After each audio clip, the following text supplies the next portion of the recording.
Friday, January 10th edition of the Carolina Weather Video. I am meteorologist Matthew East here along with you. Let's take a look at the radar this morning as we're starting off the day. Some showers over parts of the Triad area, especially over toward Raleigh and the Sandhills regions, even some light rain further to the south around Charlotte Metro, mainly some drizzle, and that's the case down in the parts of South Carolina too. The really significant range with this system over parts of the Great Lakes and the Ohio Valley, arcing down into sections of Kentucky. Now yesterday, look at that, it hit 70 degrees in Charlotte, 60 degrees in Greensboro, 65 in Raleigh, 75 down in Columbia. But now we have this cold air damming set up in place. It's 43 in Greensboro, Raleigh's at 44. These are 6 a.m. temperatures, 51 in Charlotte. And going to be a slow process to see any temperature climbs here as we go through the day. Now, warm air just to the west of that wedge. You have a lot of 60s up through parts of Tennessee and Kentucky. Even Chicago's at 50 right now. The bitterly cold air is way out west. So there's that low pressure now. Spent a couple of days in Texas. Is now sitting up into parts of the Midwest. That's where the most significant precipitation remains with this system. Now around here, you're looking at pretty quiet weather across our region. But a wedge has definitely set up, and that's going to mean a lot of cloud cover here as we go through the day. Some showers at times, especially this morning, and some lingering areas of drizzle, maybe some fog developing tonight. But that wedge should scour out over the weekend, and that's going to mean some warmer temperatures, although still some pretty good amounts of lingering cloud cover at times. We should see some much warmer temperatures arriving.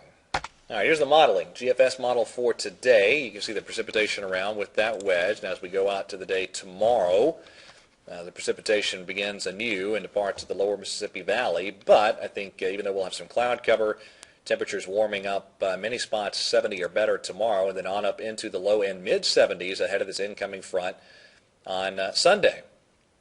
All right, further out in time, Monday that front begins to drop in. We'll have some showers move in by later Monday, and it looks like Tuesday is going to be a deal here where we have northeast winds kicking in and maybe some falling temperatures through the day in many spots Tuesday with that rain occurring.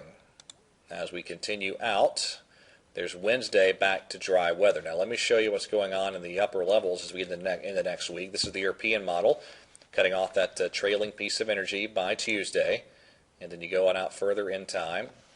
Now you go out a little bit further in time. Here we are, there we go, on Thursday night and Friday morning, that little piece of energy moving across parts of the deep south, the Tennessee Valley, and then it kind of gets crushed by the polar vortex 12 hours later, just a dampening system. Now, the 12Z run yesterday of the European was much more impressive with that system overall.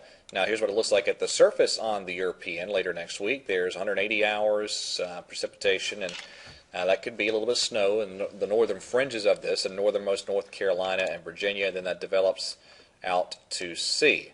Now, in the longer range GFS, this was the 0Z run of the GFS. It was close to popping that coastal low. That's Friday evening. That's Saturday morning.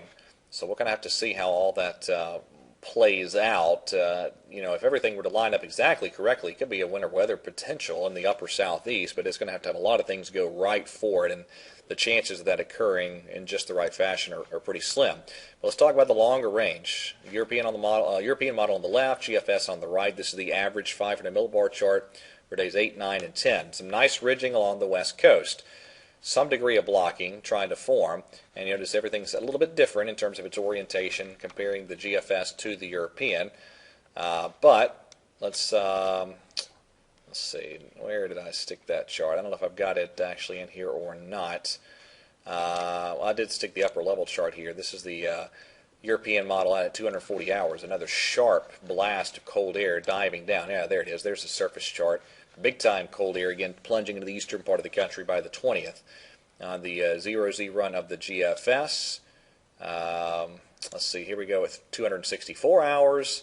Big charge of cold air moving down, and then at 384 hours, another big charge of cold air moving down. So we'll have to see how far each of these blasts of cold air make it, but the pattern is shifting to one that will favor a lot of cold air, very cold air in the Great Lakes and the Northeast, and we will see how far south these pushes of cold air make it with time as we get deeper into the month. All right, that's it for today. Thank you for watching. Have a wonderful weekend, and God bless.